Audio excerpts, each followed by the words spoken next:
Any of you people out there that find humor in this, you're really a sick, vapid person. You got no soul. You think it's funny? This is a sick society. This has gone beyond the pale. You people should be ashamed of yourself.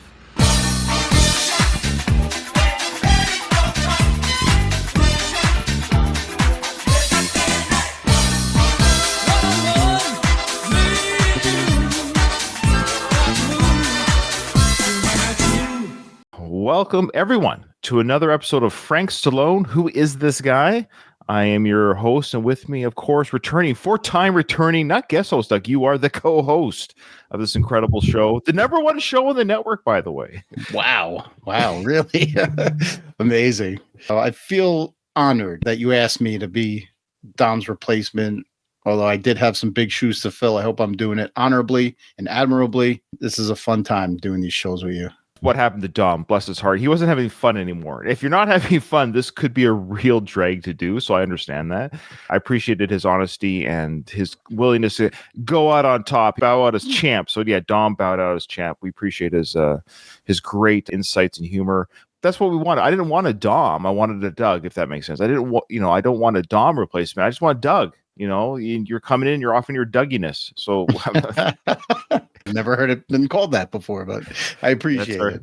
And the our listeners who have written in or commented have said that you're doing a great job. I don't understand this show's success. I don't get it. It should be dead in the water. But Frank just keeps living and providing things for us to find out, Doug. The whole point is we're just trying to find out, who is he? Who is this guy? Right, Why is he Frank? Why does Frank do what Frank does?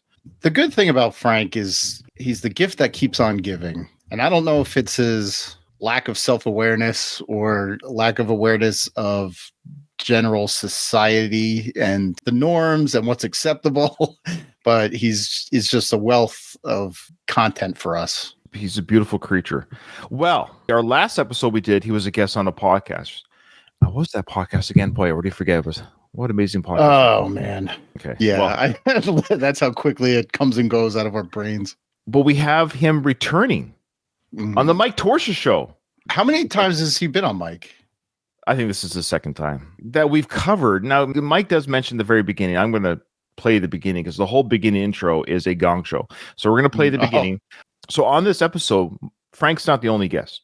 He has with him, I guess, a boxer, an IBF boxer by the name of Paul Spadafora and his wife, Nadine. Mike's become a little bit more endearing to me. He seems like just a generally kind of a sweet guy. He seems happy. He's very happy about life. He's got these big, huge arms, veiny, huge arms. He looks like he could beat the crap out of me. But what I like about Mike, if you're watching this on YouTube, I'm going to play the intro of his show.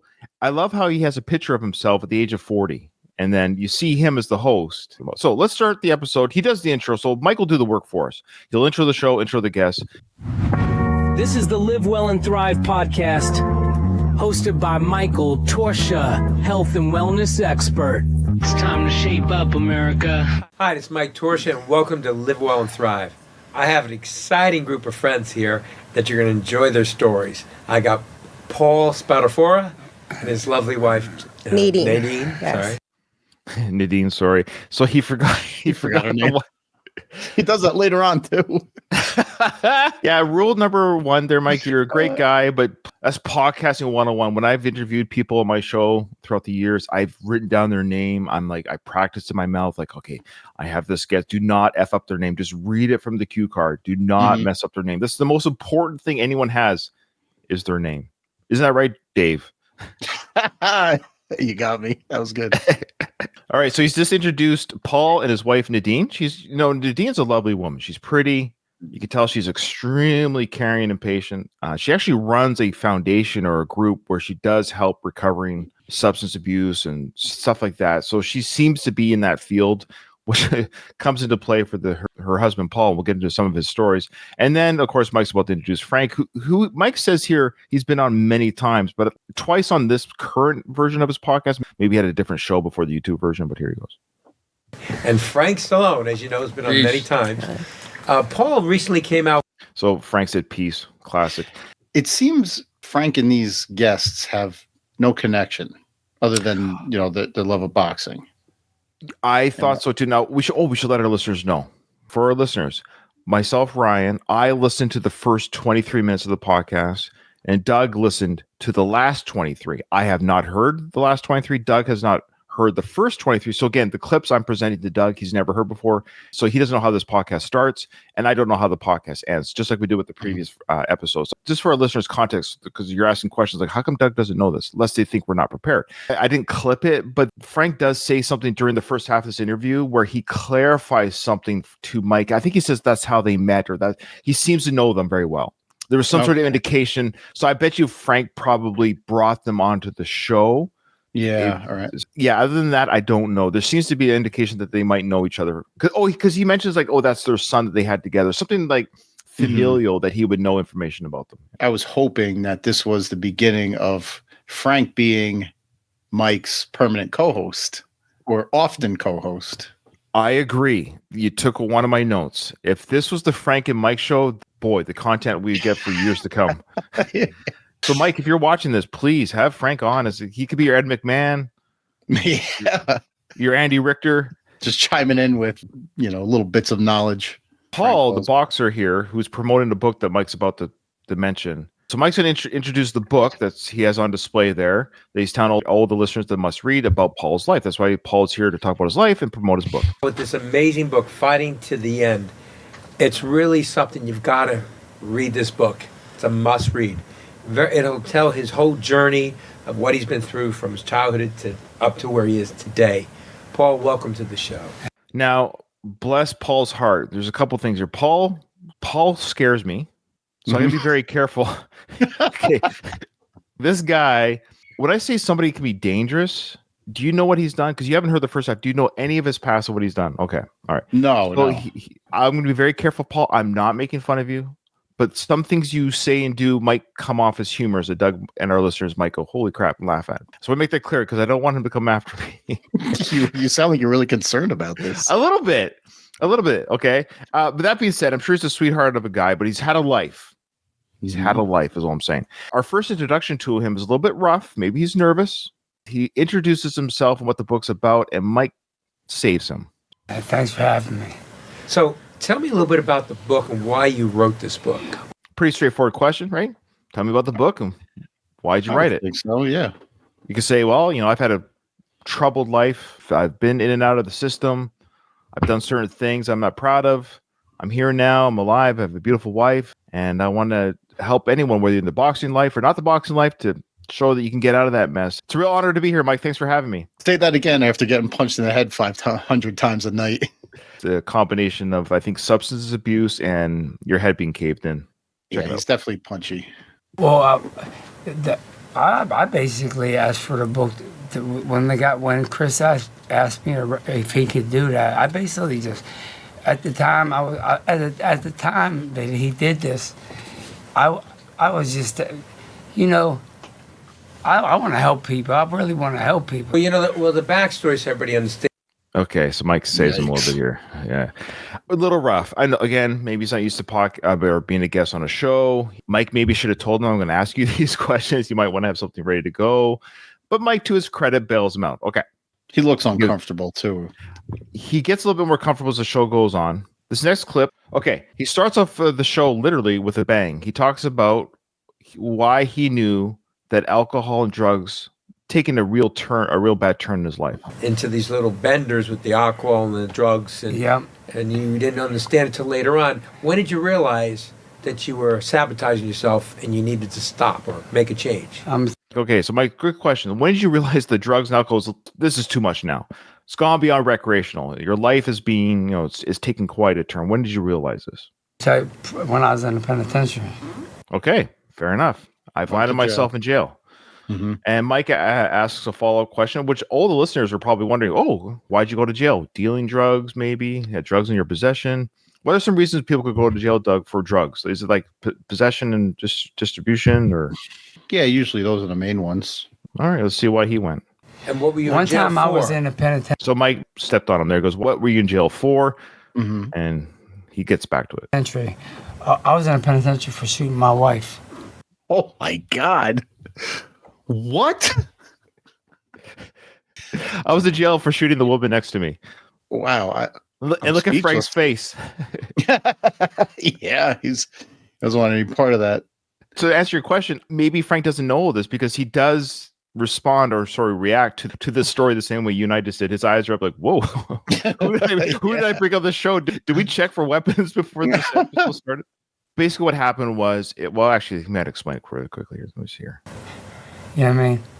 Yeah. Oh, he goes, you know what I mean? Yeah. No, we don't know what you mean, Paul. Sorry. I can't relate. Yeah, well, you know what it's like, Doug, when you're a little bit drunk and you shoot your wife. You've done that. Yeah. Come on. Many, many times. And how did that happen? That you shot your lovely wife? I mean, What caused Well, Mike says, how did that happen? You obviously love your wife. To be fair, Mike, people have shot out of love too. I mean, it can be, it's a very marriage is very complicated. you to do that? I was in a total blackout.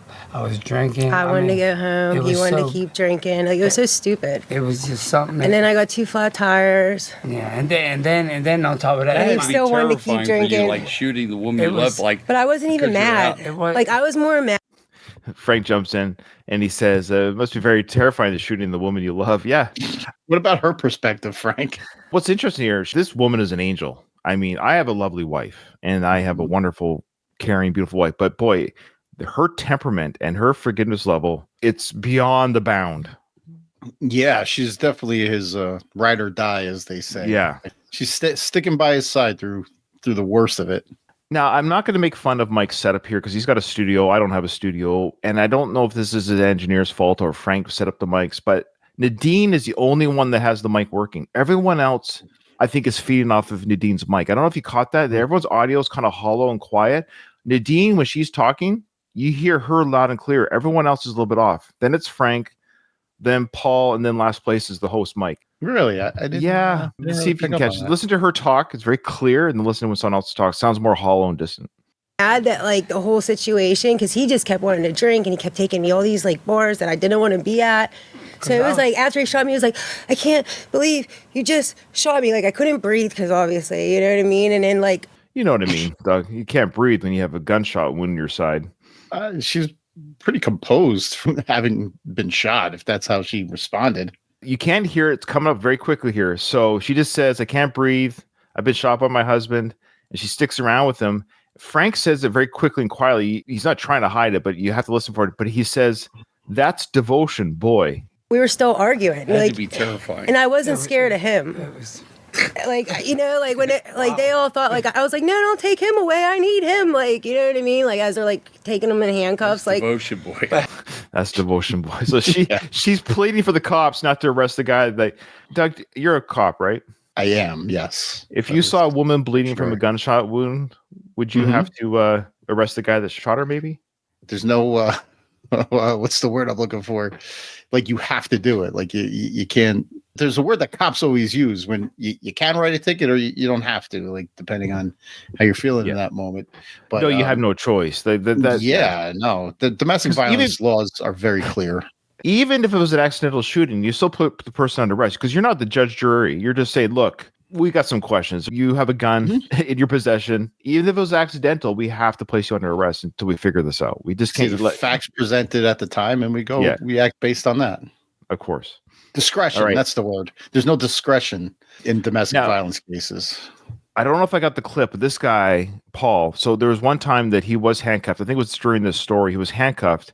He was tased 7 times by 7 different police officers while in handcuffs because he was fighting that hard.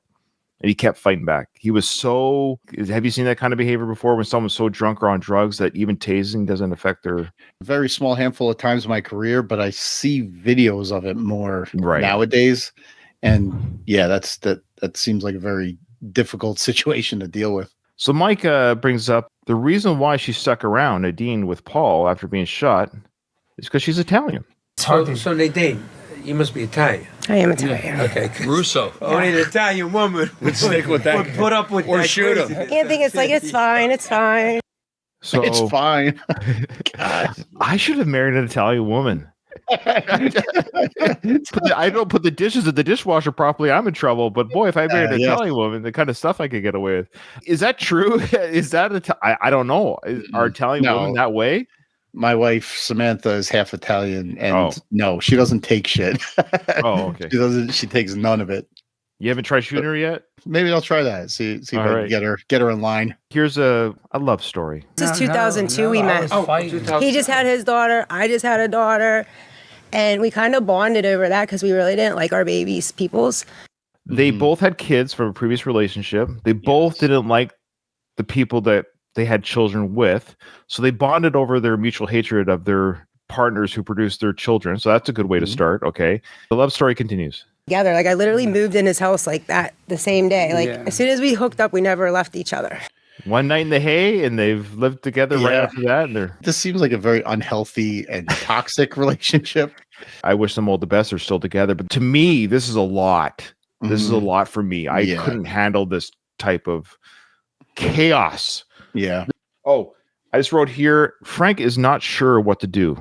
An incident was at the point when you started working on the stopping of the drugs and the alcohol. No, he didn't stop that till recently.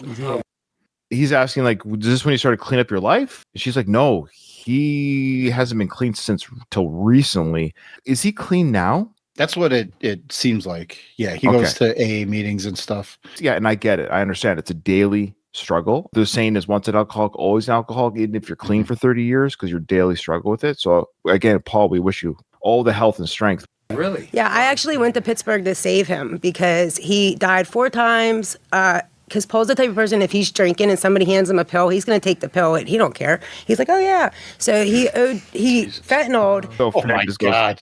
yeah. So it sounds like he's an easy break. I hate to say it. So he's got to really make sure he surrounds himself with people that, because she says if you just give him a pill, he'll take it. Well, he's clearly impulsive. He does things without thinking about it. You don't premeditate shooting your wife. Well, I mean, some people do. But if you actually love that person, it's very impulsive, the stuff that he does. So Frank responded to that of his addiction, and he goes, Jesus. I don't know if you caught that. It's very subtle. Sorry, I probably stepped on it. No, that's okay. But Frank does try to offer support. I think it was probably good for you to get away from the keys, rocks, and all that stuff. It It's just too familiar stuff. I'm just going to say, honestly, I would never, ever, and listen, I'm not bad with alcohol right now. He goes, I'm battling with alcohol right now. Battling with alcohol. Right now, he said. Yeah. If he's recently in recovery, once you're hooked, every day, even in recovery, is a constant struggle. So Frank was trying to offer support there, saying, yeah, it's a good thing you got away from that situation that you were in previously, run with those people. And Paul says, well, actually, I'm not.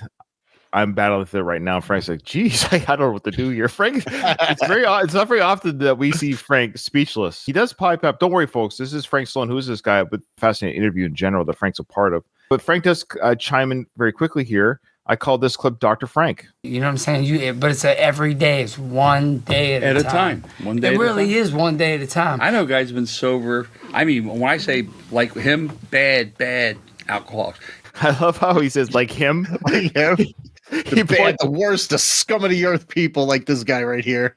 I can know some alcoholics who are bad, just like this guy over here. More Dr. Frank here. It's a chemical thing. Mm-hmm. Yeah. It's an allergy.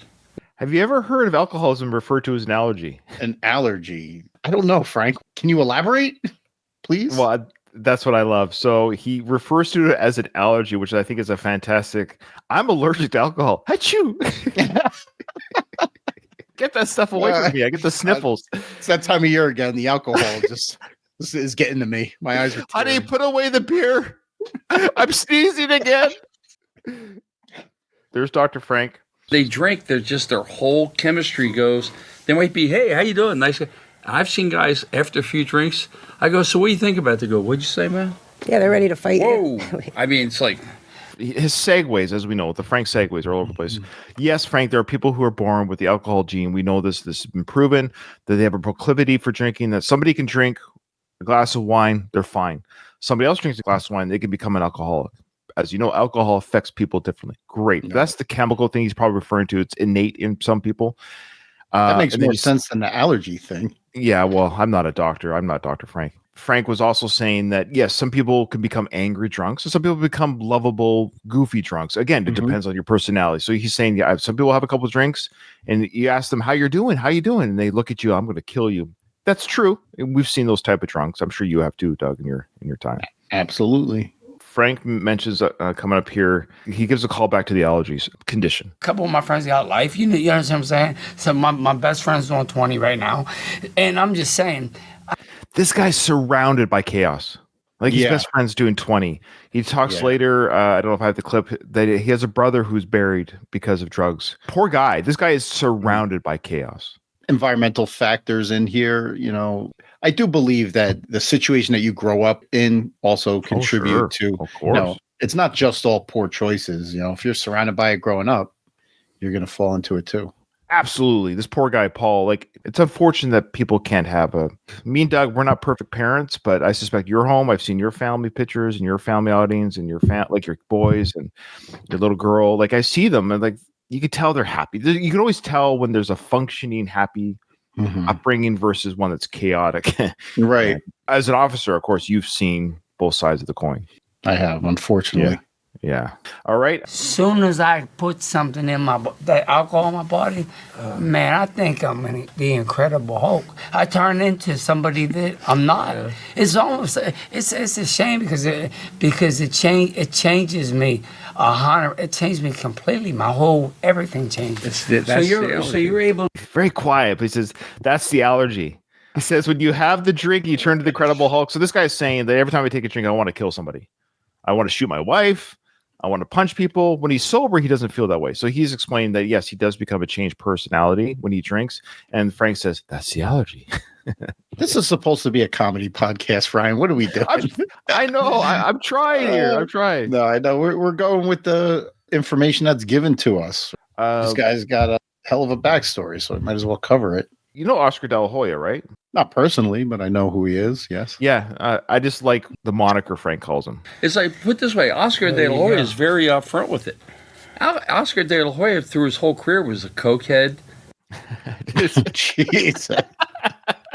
I just love how Frank goes, Oscar De La Hoya was a cokehead. Oscar might take exception with that, Frank. Frank pipes in real good here. So we've heard a little bit of Paul's upbringing here, the crimes, the drugs, the alcohol, but Frank can relate to Paul's journey. Check it out. So now you got millions of dollars, Rolls Royces, as you know, all the hangers on, and then you get in trouble with women, whatever. But the thing is, you have to have a good team. It's like we were talking about before. If you don't have a good, solid team behind you, you could be the greatest guitar player, the greatest singer, greatest boxer.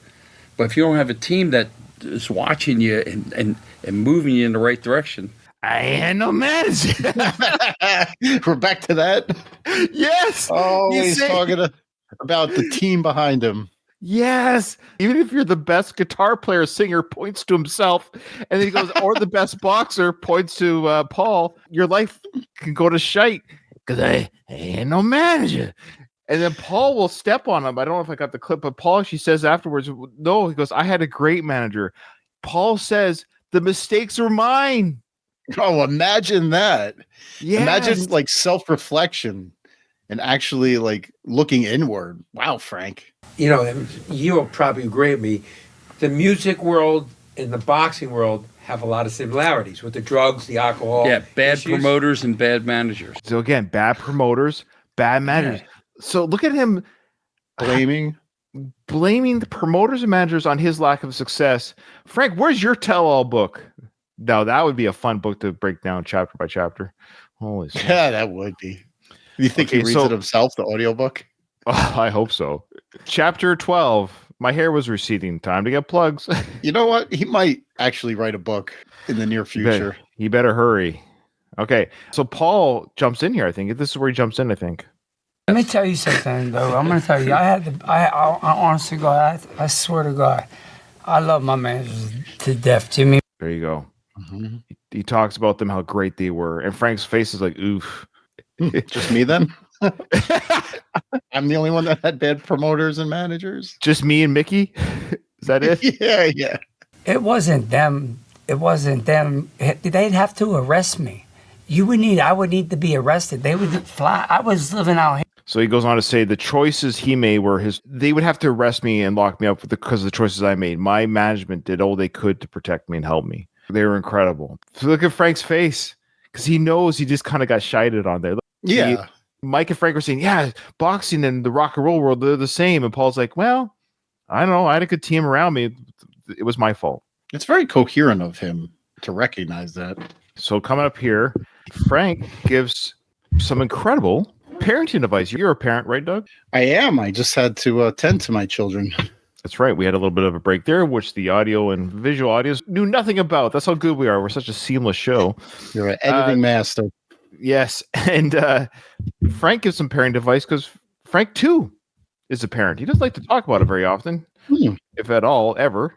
Let's hear what he has to say about parenting. But a lot of dysfunction, no like love or like, oh, you're going to school. So he's talking about his own upbringing where he did not get a lot of love and affection from his parents, a lot of hugs. Oh, you're off to school. Here's a hug and kiss goodbye as you go off to school. So Frank didn't get that. So he knows how important it is to be a good parent. None of that stuff like that. Like, hey, get out of here. So, but the thing is, then you develop a thing of like you don't have any self-worth because you're not getting validated. Now you see some of these football players that are unbelievable. I want to thank my mom and dad. They were there the whole time. I mean, when you see that, sometimes I get teary-eyed because their father and mother were there. It came to every game. So. Yeah, very interesting. So he's saying when he sees a football player win the Super Bowl, thanking their mom and dad for taking them to the practices, supporting their journey. Thanks, Mom. He gets teary-eyed because he didn't have that growing up. Yeah. Well, thank God he has the opportunity to rectify those mistakes as a parent himself. Be the dad that he never had. I wish him all the best as he does the same for his offspring. Good job. That's sound advice. Would you say that's great to see that Frank can introspect and see how to be a wonderful, good parent because he didn't have that growing up, and he's now telling us all as parents, this is something you can do for your family. So good to hear. Very happy for him. That. My brother and I didn't have that. He didn't have that. Yeah, your father gave you guys a hard time. Oh, right? he was a brute. He always wanted to punch someone in the nose. But I'm just saying. But if you don't have that validation as a kid from your parents, like affection, hug, and we love you no matter, we'll back you, whatever you can do. Oh, so if your son or daughter comes up to you and says, hey, Dad, I want to go to Hollywood and I want to try this thing called acting or whatever, I would suspect Frank would say, that's wonderful. I want to validate that. I want to support that. Hey, I've actually got a little bit of a foot in Hollywood. And let me introduce you to some of my friends and build a network. As long as your own talents and everything can carry you, getting a foot in the door, there is nothing wrong with that. Nothing wrong with the foot in the door. Absolutely. Family taking care of family. I'm glad Frank's taking his own advice here. That's good. It's a lot easier. Mine's not as bad as his, but it's bad enough that brings in self-doubt, brings in self-worth. So then when you become successful, what you work for, then you really, am I really worth it? And that's where the self-sabotage comes in. Self-sabotage? He did not get validation and support from his own family. Mm-hmm. So he's maybe self-sabotaged or self-doubted his own career. Family. So it's not the managers then? Well, we know with Frank, we're never sure where it lies. Okay. He kind of scares me a little bit, but he does say that he had the best mother. My mother started smoking that crack, and remember when New Jack City came out? Yeah. So around that time, New Jack City came out. Now we don't know if that was the theatrical release or the VHS release, but around that time, his mom was going to see New Jack City in the theater and then piping up after. So I'm sorry, Paul. I mean, this is heartbreaking. You know what I mean? But my mother was the best mother you could ever have because she made me tough as hell. And look, my mom has her faults, I admit. I have mine as a parent, but thank God smoking crack's not one of my faults. Yeah. I have 2 sons who are adults and married themselves. I got 4 to go still. But my 2 adult children, maybe I should give them a call and say, you know what? I could have been tougher on you. I could have been a crack addict. Now, he became tough because he probably had to fend for himself a lot. Sure. Because his mom wasn't available. So he talks about how that toughness, like this guy is tough. So he says when he goes into the ring, that's all he sees is blood. He fights to survive. That's why when he fought the cops, handcuffed with his hands banded back, he was beating up cops with no arms, being tased 7 times. This guy caught in a corner is a dangerous man in the ring. So he takes that same mentality in the ring. That's why he scares me a little bit. This guy is dangerous. He says he's never been to fight in prison, but who's going to fight this guy in prison? Yeah. People kind of know. You kind of know when this guy steps in. Go ahead. He'll tear you apart. I got Rodney King in Pittsburgh. I was You tased did see 7 them. times. No. that time. I was tased Oh, 7 times. I was on my. You know They what? put a bag over his head. You know, my lawyer told me. Well, that's right. So he's telling the Taste story, and Nadine keeps jumping. He keeps shushing. That's what it is. Yeah. He keeps shushing. Let me tell the story. I'm telling the story. Nadine's like, yes, sir. Yes, sir. This is crazy. Even Frank's like, Frank and Nadine are both like, please do not do this. Please do not do this. But he's kind of serious. It's hard to understand what he's saying here, so I'm going to spoil a little bit. He wants to shave his head completely. I think he says he wants to put a tattoo on his head showing a gun to his head, like almost like a suicide thing to represent this kind of behavior is suicidal. It's a representation, a reminder not to live that life because it's like killing yourself. It's a very aggressive reminder. And Eddie is a tattoo guy, and I was telling, I told my brother, I told her, I was gonna get, I really want to get my head bald. I'll die. And put I know. How do you think that, Frank? And just put like, there's a thing with the gun, putting it right to where the drink is. Put the gun where the word is drink is on his head to show, and he puts the gun motion under his chin to indicate suicide. Mm-hmm. My face on it, and put his face on it. So I could remind myself, as soon as I pick that up, it's not even no joke, Mike. Like when I tell you it's no joke, it's serious. It don't get no. This poor guy and his demons, man. Your heart breaks for him. This is how he recognizes how terrible the alcohol is. That he wants to tattoo his head with his face on it, with a gun and the bottle, saying, "If I keep drinking, I'm going to kill myself." Sounds like a very busy tattoo. I don't know. I don't know how that would translate. What would you recommend? Just the gun, maybe? Just the gun? I wouldn't recommend any head tattoos, but that's just me. No, I'm sorry, guys. This is a really dark episode. I apologize. Maybe Doug's second half will be better. I have one more clip. Frank does his homeless person impersonation. He talks about the show The Contender. Remember that show The Contender was 2006 or so? It's a fun reality show. I quite enjoyed it. And I guess Frank was on the set. And he was talking about how people were just coming off the street wanting to be a part of the reality show, The Contender. Some of them were homeless, so he does his impersonation of homeless people. He comes up, man, I think I could try out. His whole life was in a shopping cart. And I saw a lot of it in New York. 2 guys would come in that really got punched too much. I think I could come in. It sounded like an early John Travolta, like Barbarino. Not Barbarino. Who do you play? Do you play Barbarino? Yeah. But look at Paul over there. He's like, you making fun of how I talk? Look at his face. Look like he's ready to kill Frank right there.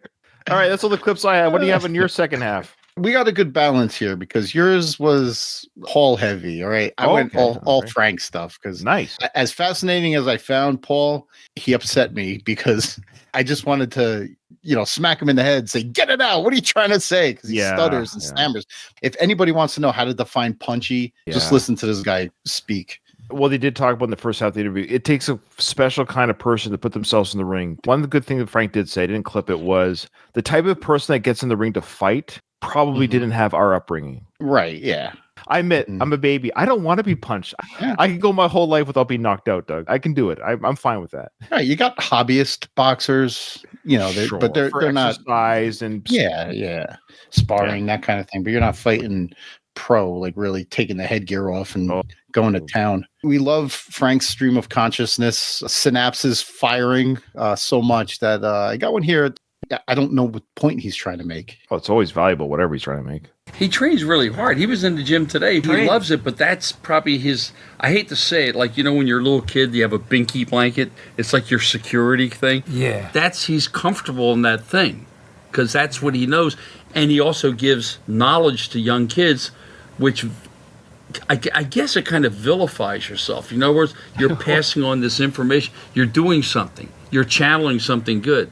Because, like I said, the idle time is the devil's playground, bro. I have a friend. What is the point? What is the point? Let me see if I can follow this. He was at the gym. That's a safety zone. So that was the binky blanket. So when a baby has a binky blanket, that's their comfort zone. That's where they feel safe. So Paul feels safe at the gym. Okay, but then how does he vilify himself helping kids? Doesn't vilify mean you're a villain? Yeah, to vilify is to make something bad. You're making something Did he bad. mean validate himself? Maybe. I think so. I think that's the V word he was looking for. Validate. To validate his being by helping out. By helping younger kids. No offense to Paul, but I don't think my kids are going to your gym. I'm sorry. Yeah, no, I wouldn't let my kids in anywhere near you. No offense, Paul. Again, no offense, Paul. You would understand. I hope you understand. I know personally when I'm communicating with somebody and I want to be heard, I always want to be vilified too. All right, we got a couple of thirsty old men. Okay, all right. Let me guess, Mike and Frank. So it's really cool. You look fantastic, by the way. Your skin is like silky smooth. This is a 21-day cleanse. I just did a 21-day cleanse before Thanksgiving. I also like how Frank points out that she just finished a 21-day cleanse. Like she just finished shitting her brains out for 21 days. Is that what that is? Like a cleanse? Yeah, it's really just like cleansing out your digestive system. See, you're right though. Mike, he's 70. She's what, 40, maybe 40 something, but he's talking about her silky smooth. Oh, it's silky smooth? Her skin. Oh no. And then Frank says, yeah, she's been shitting her brains out for 21 days. Okay, that was so quick. Okay, got it. Okay. Talking about Paul being a Virgo. Oh. That's the biggest battle I have is alcohol. That's and he's a Virgo like you. Joke. He's a Virgo like you. So you know Paul's birthday and Mike's birthday and that they're Virgos. Why? I don't even know my wife's sign. I know, right? But when I'm cooking, I don't even look. I know where the parsley is, the pepper. So I'm like this. That's awesome. It's automatic. But you know what I mean? Because being a Virgo, we understand each other. Well, the Virgo thing would. Now they're connected with their zodiac signs? Yeah, I guess so. You know what I mean? Because we're Virgos. We get it. Hey, we're Italians. Hey, parsley. And the oregano. He's talking about finding the spices without looking on his rack. And he turns to Paul. You know what I'm talking about? When you're cooking, you know where everything is in your kitchen. Because I guess Virgos are seriously organized. I don't know. Right here, Virgos are often considered organized due to their reputation for being detail-oriented, analytical, and practical. There you go. Okay. I mean, you know what? It's funny if I asked it about Scorpios, it'd probably say the same. Who knows all this crap? It's so self-serving. Right. I know. It is. When he boxes, he's methodical. That's the. I saw the video. He's very but that's the detailed. Virgo You're like a machine. But that's shifting the detail. Your feet, moving around, spinning around. Well, that's the detail. But listen to how many times Frank is trying to get his point in. But that's the Virgo. But that's the detail. But that's the detail. But that's the Virgo. He tries to jam it in there like 5 times. Why are we so hung up on Virgo? What's the deal with the Virgo talk? So if you're not a Virgo, you basically should enter the ring, essentially. Okay. I guess. I say this man can't finish a sentence. Oh boy. Wow. Boxing. People think it's like a chess game. You got. That's what Ray Leonard was great. He was 4 steps ahead of most guys. Man. He knew. He would figure out after 1 or 2 rounds. He knew what you were going to do. He was. It's a chess game. Jeez. I know why he just blathers when he goes into a statement. I don't know if he knows the direction it's going to take. He just starts talking and kind of just spitballs and makes it up as he goes. I don't think he starts a sentence knowing where it's going to end. Everything he says about anyone, it's always that's the thing. Virgo for the boxing. Then now this guy, he's playing 4D chess. Frank has an answer for everything about everyone and how they succeed. I guess some people are just better boxers than others at the end of the day. When it gets down to it, MMA, boxing, hockey, football, some of it's luck of the draw. They say every boxer has the one punch that can knock you out. If it gets through and you get hit, you're going down, no matter all that preparation or whatever it is. But I just love how everyone always has, it's 4D chess. He's a Virgo. Sometimes it just is. You step in the ring, anything can happen in sports. At the end of the day, as you know, that's what makes sports what it is. Nothing's for certain. Right. That's why they do betting. I'm not going to go to the bettings. Hey, I want to bet on this boxing match. Yes, sir. Who's the Virgo? Who plays 4D chess? Yeah. That's fantastic. Is there a headline for this? The note doesn't make sense. It said one of the great what Frank. I do the same thing. I'll make notes and then I'm like, why did I make that note? And then listen to the clip. Okay. I got a chance to be with Pernell Whitaker for 3 years straight. 3 years straight. One of the great. And I'm telling you what, I learned so It was like he started to say so. One of the great what?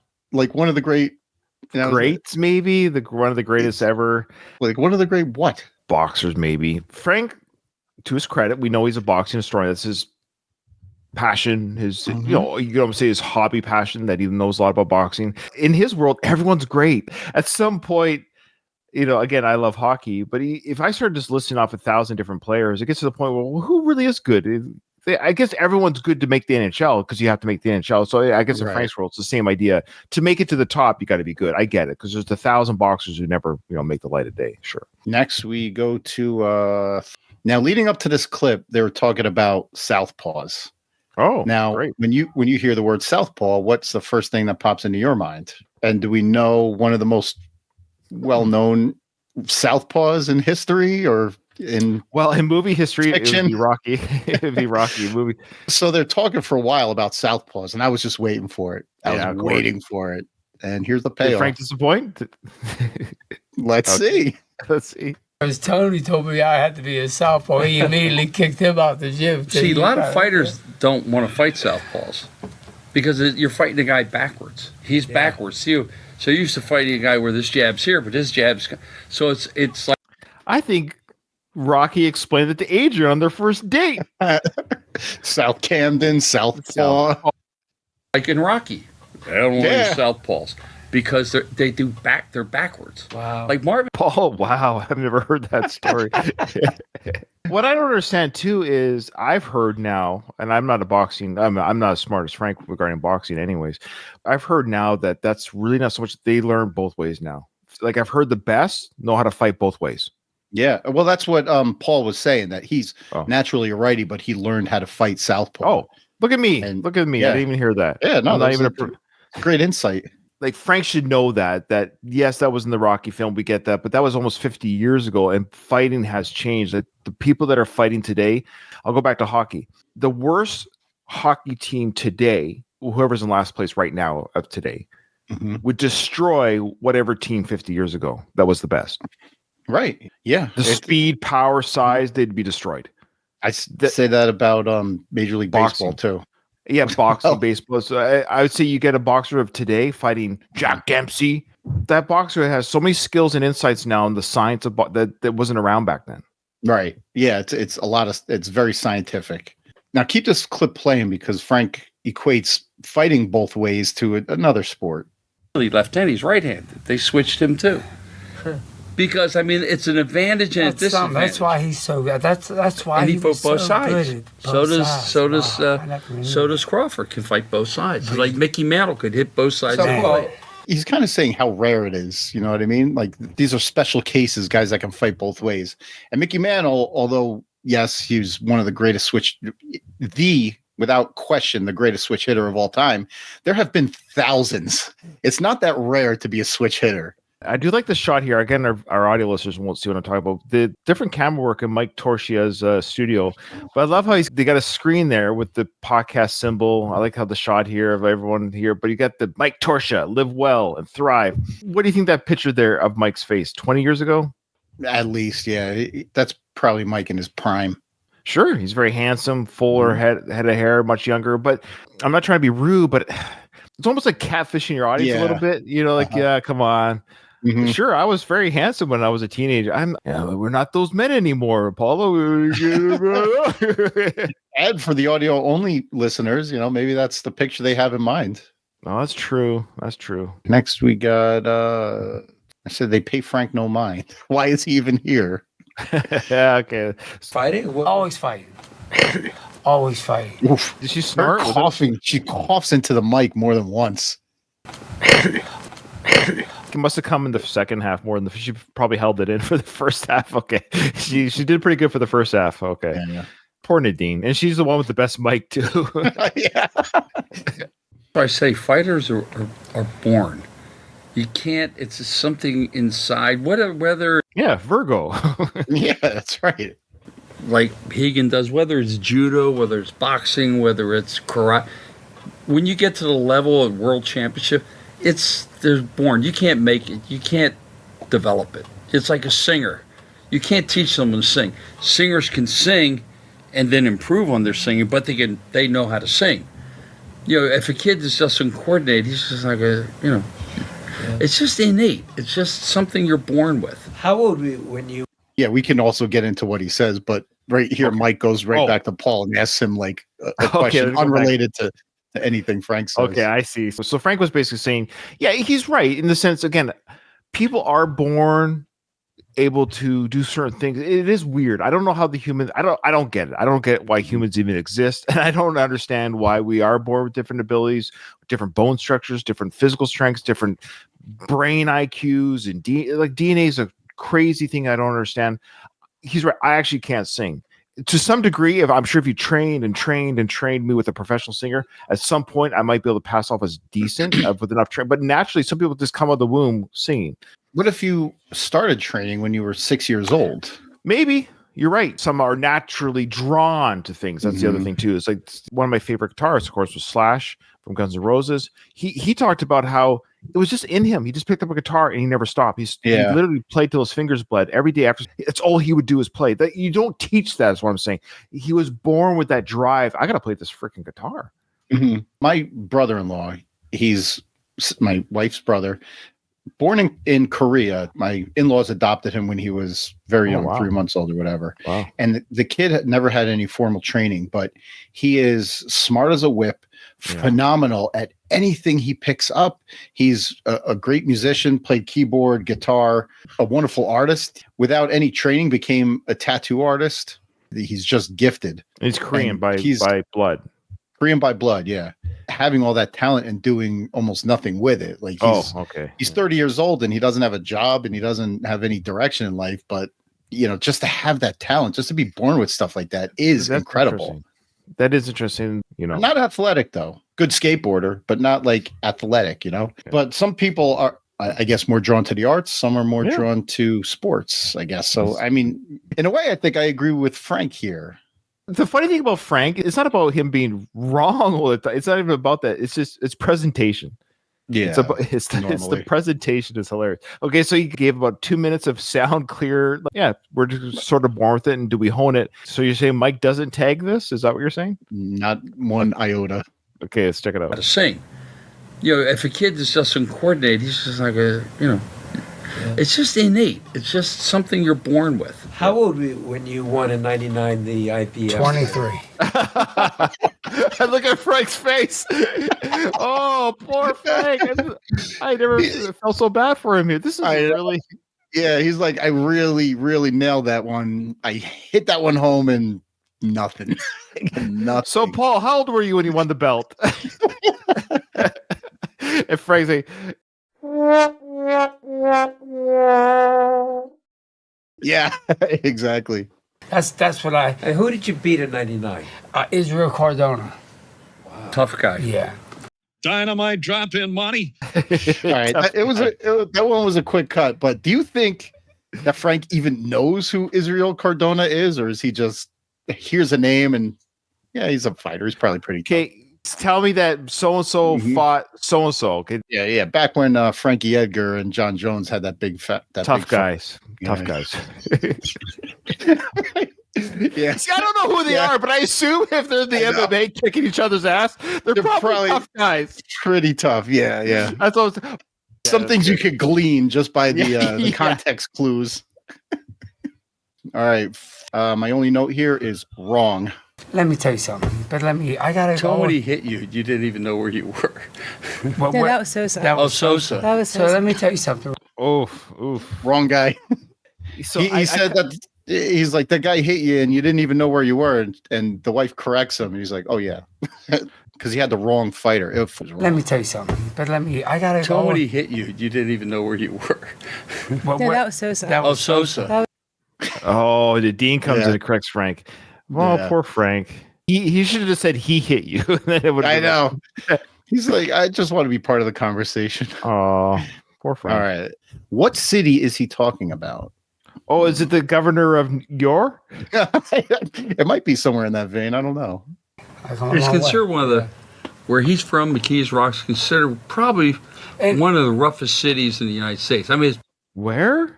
Keys Rocks? Yeah, McKees Rocks or something. That's McKees what Rocks? I heard. Like one of the toughest cities. He didn't say like areas or sections of a city. Didn't he say he was from Pittsburgh? Yeah, I think See if so. there's McKees Rocks, borough in Oh, Pennsylvania. oh, good job, Doug. Look at you doing some Holy homework cow. there. So McKees Rocks. Okay, let's see how you pronounce that again. Where he's from, McKees Rocks, considered Okay, probably all right. Yeah, McKees, McKees. I'm gonna have to give that one to Frank there. Yeah, I think he said it okay. Yeah, but the way, all right, so he said the toughest cities. It's not a city. It's I a borough in Pennsylvania. And usually, Oh, if I you would got say like, Chicago is a really tough city, Yeah. or Philadelphia is a tough city, like those are well-known cities. He said like McKees Rocks, man, one of the toughest cities ever. Like, how, yeah, fair enough. You should Like, say one of the toughest areas, maybe. Toughest yeah, areas, yeah. Or neighbor, And or even neighborhood. then, Frank spent some time living in or growing up in Oh Pennsylvania man, and Philly. don't So kid yourself. maybe he Frank, does Frank's been know. around, man. He knows. Frank He is knows the worldly. streets. I know. He knows the streets. Don't. I'm sorry I doubted you, Frank. I'm Yeah, sorry. come on now. Hey. A tutorial on what not to do. Frank could write Oh. the very same book about his life. it's like a tutorial of what not to do. Yeah. Obviously, that was the line, a tutorial of what not to do, the Frank Stallone story. That'd be a great book. I would read that in a heartbeat. That's all I had, all the notes that I had. Okay. All right. This was a fascinating interview because Paul himself was a fascinating character. This was the most engaged I've been listening to a podcast that Frank's been on, if that makes sense. Frank's been part of other shows with multiple co-hosts, like the Cow Stills podcast and other ones. Paul was an interesting character. He's been through some stuff. Nadine's a beautiful woman. Frank with his dynamite drop-ins was great. And Mike tried to wrangle the circus in as best as he could. This was an interesting show for sure. I'd be surprised, Doug, by our next Frank episode if he's on another podcast. It seems like they've come out kind of quickly here. We've ignored, through no fault of our own, because of time. We just don't have time. The podcast versions of his life are always the priority in my books. Mm-hmm. But he has been still posting, not crazy busy, because I looked at his Instagram to see, I figured, it's been 2-3 months now. He must have not as much videos as I thought he would have in the time that we haven't gone back. I look back to the videos that we started doing when Trump won in November. Yeah, I guess it was November. We covered that win that he commented on. And he doesn't have that many. So I think our next episode, barring an unsuspecting podcast visit, we will be doing. Yeah, he is doing a circuit. We'll be doing Instagram. So look forward to that, folks. If you want to send us an email or message, let us know. Again, thanks to everyone who listens to our show. It's the #1 drop on the Last of the Action Heroes podcast network. That's the network I'm referring to. So if you're listening to this on the standalone Frank feed, I appreciate your support there. I also do drop this on the Ramble feed still, even though I said I wasn't going to do that anymore, because a lot of the Ramble listeners who come in kind of Johnny come lately, people are still listening to that podcast, and we naturally segued into the Frank stuff. So it's kind of like, just keep it there because people joined the Ramble feed who like Frank. So I just kept it there for them.